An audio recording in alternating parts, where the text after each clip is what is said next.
Hello everybody, and welcome back to the No More Heroes walkthrough. It is time for a sort of in-between fillery part. Yeah, you heard me right, we're having a filler part, that's why it's so damn short. There's only going to be about 3 of these ultra-short parts throughout the game. Reason being is because if I had... well, I wanted to show them off, because they include things that I didn't cover in other elements. But then I don't really want to attach them to the levels, because it otherwise ends up being a little bit too long, which is a pain. Doesn't have a label on it, but it seems to be a recording of a guy humping a pillow. The video you should have Ew. How to Please a Woman in Bed 101 Part 2. Please return it to us soon. Thank you. Travis. Congratulations, Dirty Mr. bugger. Your registration for the 8th UAA rank is now complete. In addition, we have faxed you some information about the rankings in case you wish to continue your ascent. Please transfer the money into the designated account. Have a nice day.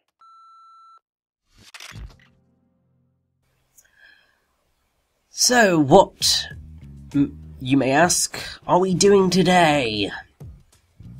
Well, it's, I believe, around this point that we gain access to, it's a sort of pub thing, well, plastic model bar plastic model. I'm not quite sure what its proper name is. I think it is Bar Plastic Model, which is a really, really weird name. Although apparently it's not a fictional establishment, it's actually a real bar located in the Golden Gai area of Shinjuku, Tokyo, Japan, and it's a known real-world hangout of Suda51, which is slightly bonkers. But this is time to talk about the Lovikov balls and everything that they unlock.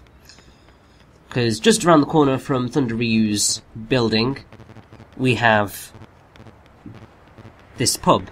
But to get anything out of it, you need to find the Lovikov balls. Now these are random balls dotted all around the city. What I'm doing right now is a really stupid thing, because we're not actually going to be locating a ball around here like that, because all of them are above ground and visible once you get near enough. There's absolutely no other special characteristics to them other than they are toy balls that you need to unlock skills. The actual name is a reference to the Dragon Balls from Dragon Ball. And what's really awesome is that the manual refers to them as being part of a wish-granting dragon, which is obviously another very direct reference to Dragon Ball. There are 49 Lovikov balls in total, and they are, as I said, located all over the place, but they allow you to get 7 different techniques at a cost of 7 balls per technique. It's a little bit of a pain. Well, it's not a little bit of a pain, it's a massive pain. Especially if you don't know what you're looking for, where you're looking for it. And really, it can get highly confusing. It's especially more confusing for me because I collected a bunch of Lovikov balls on my first run, so there were only certain ones left, and I couldn't really tell what they were from the mini-map. And so I ended up going on a really horrendous hunt. Like, it really wasn't fun. Thankfully, after a while, I did manage to find the 7 that I needed. That's basically just what happens. It's very simple. You are going to be wanting to collect things using the Lovikov balls. There are a couple of ridiculously useful skills that you will want. There is Memory of Child, which is one that is practically necessary if you don't want a really tedious moment later on in the game, which allows you to dash pressing the B button, and I believe after this point I may actually start using that dash move, because I realised how you did it. The other one is Memory of Tattoo, which earns you bonuses based on your rank. It's very useful. Then there is Memory of 3, which displays the position of enemies on the minimap. And basically, those 3 are the ones that are arguably the most important to you. The others are all to do with fighting, and whether you need them or not is totally up to you. Those other things are Memory of Demon, which allows for a jumping slash performed by shaking the nunchuck, which can be quite helpful in one of the assassination gigs later on. There is also Memory of Woman, which extends Dark Side mode time limit. There is Memory of Mask, which increases the range of your grab, and Memory of White, which allows a jumping down attack to be performed.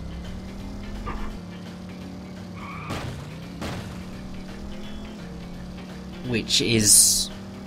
so they're all quite useful, but the 3 that I mentioned at the start are the single most useful skills that you're going to need and want. So do get them, because they are so useful.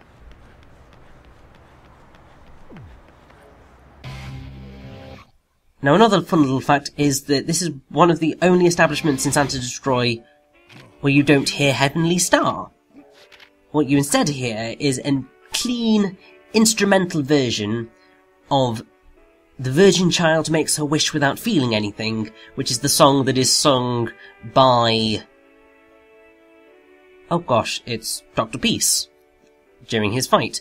And I should point out that I completely cocked up when saying who sang that, because it's not Richard McGonagall. It's actually a guy called Brad Holmes. I'll go further into fixing that later on, but just wanted to say that now whilst I remembered. Also, each of these moves apparently associates with the members of the Smith Syndicate in Killer 7. So, thinkers of Technique of Beauty, Technique of Love, Technique of Bizarre, Technique of God, Technique of Affinity, Technique of Mystery, and Technique of Crazy Awesomeness. Now this fella is Randall Lovikov, and what's quite cool is that he's voiced by Fred Tattershaw, who, if you have watched my walkthroughs before, you should recognise because he comes up in so many places.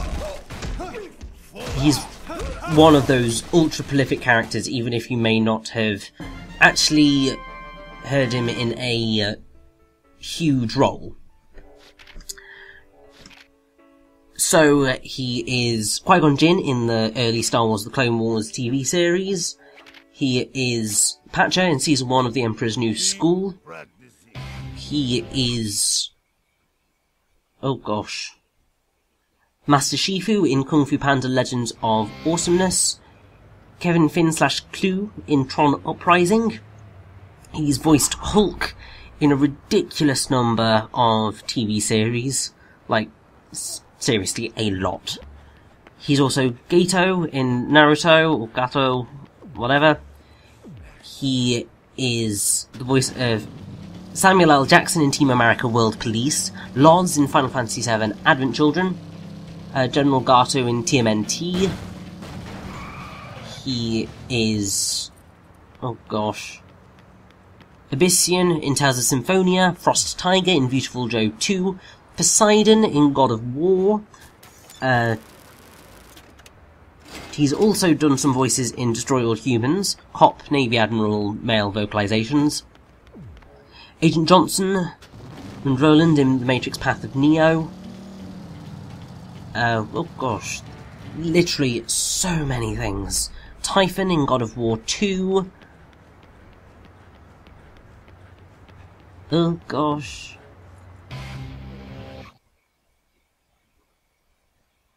The Morning King in Prince of Persia.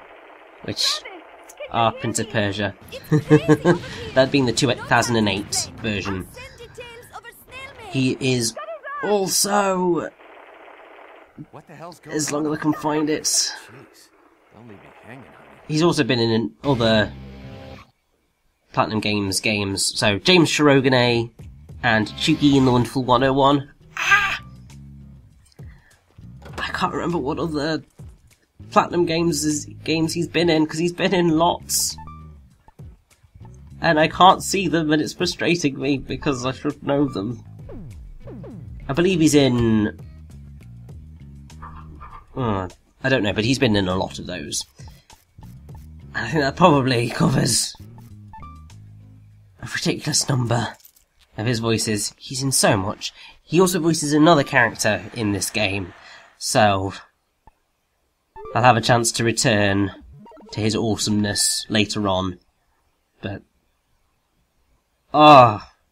Fred Tattershaw, he's glorious.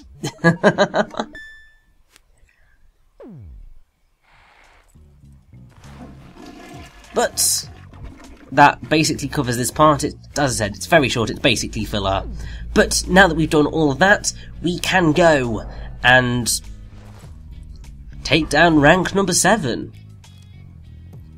Which is a little bit different to what we would have normally. Because we get a letter for some reason. Well, because Sylvia's not really ready. But we have to get on a train. So, let's go for it.